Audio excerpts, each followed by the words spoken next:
A discrete yet deeply troubling moment within the United States Armed Forces is now colliding with an international crisis that is rapidly escalating. The retirement of Admiral Alvin Holsey, a four-star Navy officer and former commander of United States Southern Command, has raised serious questions both in Washington and abroad. This departure was not accompanied by a public scandal or a dramatic rupture, but rather by a heavy silence. According to several sources within the defense community, the admiral reportedly resisted directives he believed crossed legal and ethical boundaries during recent maritime operations near Venezuela. His retirement was followed by a notable hardening of the Trump administration's posture, fueling fears that the United States may be drifting toward an undeclared war.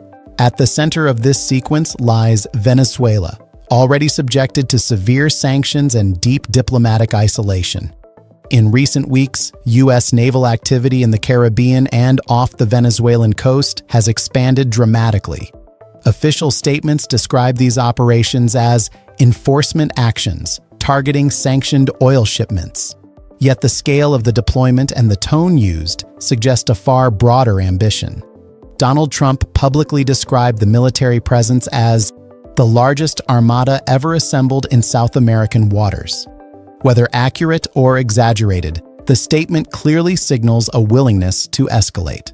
The retirement of Admiral Alvin Holsey is particularly significant because senior officers have a legal obligation to refuse unlawful orders. Civilian control of the military is a fundamental principle of the American system, but it is paired with strict legal constraints.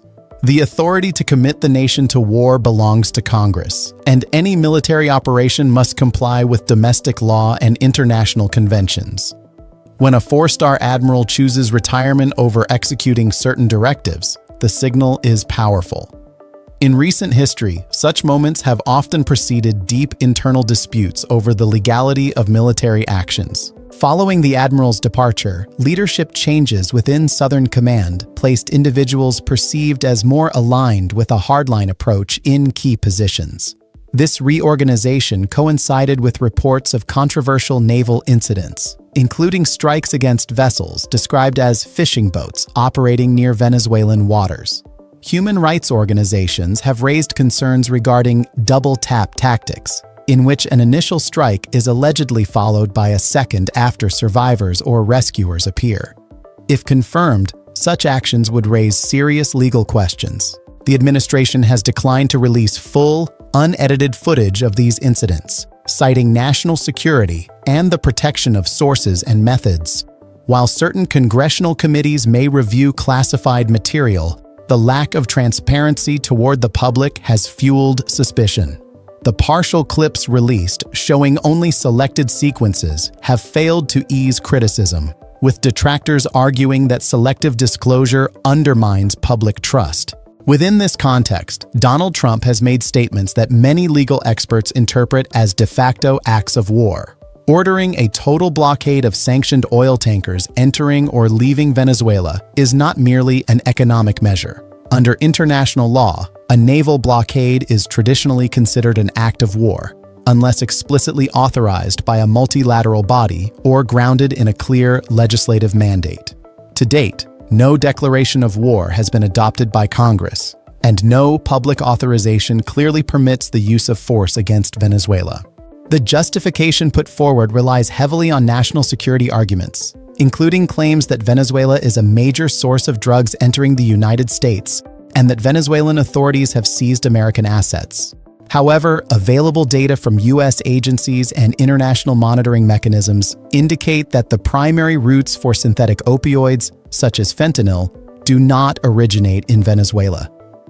While cocaine routes have evolved over time, Venezuela is not identified as the dominant source for the U.S. market. These discrepancies have intensified debate over the gap between rhetoric and evidence. It is widely acknowledged that Venezuela's political system suffers from serious democratic deficits and violations of fundamental rights. The legitimacy of Nicolas Maduro is contested internationally, and millions of Venezuelans have fled economic collapse and repression. Yet recognizing these realities does not, in itself, justify a military intervention. International law imposes strict criteria for any use of force, including necessity, proportionality, and proper authorization. Many analysts argue that diplomatic pressure and multilateral action remain the most legally sound paths forward. The timing of this escalation is also under close scrutiny. Domestically, the United States is experiencing a period of economic fragility marked by rising unemployment, job losses, and growing anxiety among households struggling with healthcare costs and the cost of living. Essential programs, including subsidies that allow tens of millions of Americans to access health insurance, are under threat. Some critics note that an external crisis can sometimes serve as a political diversion during periods of heightened internal vulnerability, a pattern observed repeatedly throughout history. Adding to this is renewed attention surrounding controversies linked to the Epstein case. The announcement of a possible release of additional documents has increased political pressure in Washington. In the past, phases of international escalation have occasionally coincided with moments when administrations faced uncomfortable domestic revelations. While coincidence does not prove intent, it nonetheless fuels suspicion. International comparisons have also emerged.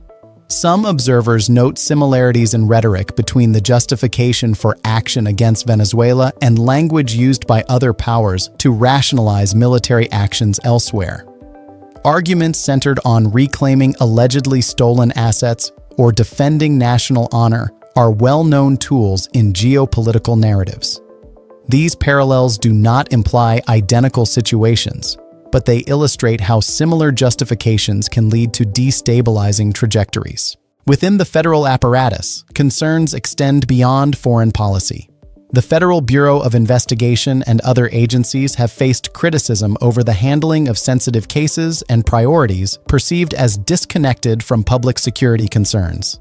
At the same time, certain regulatory adjustments have sparked outrage, including changes that lowered the classification of some extremist symbols in internal manuals, amplifying fears of an erosion of institutional norms amid intense polarization. The White House's communication strategy has done little to calm tensions. Alongside warnings of possible military action, Donald Trump has highlighted symbolic prestige announcements and personnel initiatives, reinforcing the impression of a disconnect between leadership priorities and the everyday concerns of the population. For many Americans and international observers, the contrast between a looming war and real economic hardship is striking. What makes the current moment particularly dangerous is the absence of clear guardrails. Without congressional authorization, without transparent presentation of credible evidence to the public, and without broad international support, the risk of miscalculation increases. Naval confrontations are inherently unstable. A single incident can escalate rapidly, drawing multiple actors into a chain reaction that no one officially intended. History offers stark lessons. Wars launched without a clear legal foundation or public consensus tend to expand beyond their original objectives, with lasting consequences for regional stability and the global order.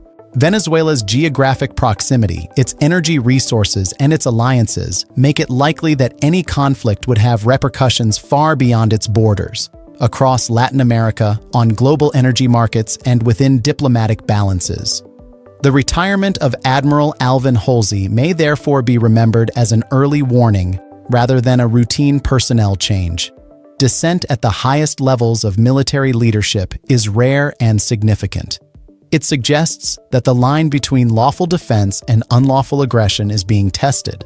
As tensions rise, the central question remains: will the United States step back from the brink and reaffirm the constitutional and legal procedures designed to prevent unilateral war, or will inertia and rhetoric push the country toward a conflict with unpredictable consequences? The answer will shape not only relations with Venezuela, but also the credibility of American institutions and the stability of the international system in the years ahead. Share this video, and if you're not yet subscribed, subscribe now. Activate the bell, like, and comment to support our work.